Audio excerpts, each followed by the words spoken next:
Oui, décennies et un an après le massacre de Thiaroye, une lumière commence à éclairer les nombreuses zones d'ombre. Tirailleurs, la stèle d'éternité, une chronique signée Oumar Diaw. Nous avons commémoré aujourd'hui les 81 ans du massacre de Thiaroye. Pour comprendre ce drame, il faut remonter 168 ans en arrière, au 21 juillet 1857, lorsque le gouverneur Louis Faidherbe obtient de Napoléon III le décret de Plombières-les-Bains, acte de naissance du corps des tirailleurs sénégalais. Pendant plus d'un demi-siècle, leur engagement reste confiné au continent africain, mais le XXe siècle de déraison les projette sur des théâtres d'opérations lointains, dans des guerres qui ne sont pas les leurs.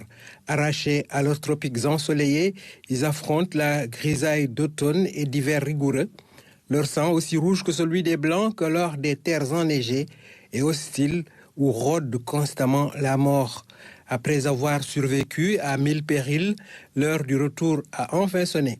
Avant de rendre le pactage, ils réclament leur dû légitime. Mais la France, des droits de l'homme, de la liberté, de l'égalité et de la fraternité, reste sourde à leurs revendications. Le dernier acte de la tragédie, une aube à Thiaroye. Un nombre toujours indéterminé de tirailleurs tombe sous les balles d'une mère patrie, oublieuse de son devoir de reconnaissance. Mourir sur le sol natal après avoir survécu au champ de bataille européen, quelle tragique ironie, quel paradoxe. 81 ans après, le Sénégal et toute l'Afrique noire se souviennent. Les commémorations entretiennent la mémoire pour que l'oubli ne triomphe jamais. De l'archéologie à la génétique, tout sera mis en œuvre pour faire la lumière sur cet événement douloureux et honteux.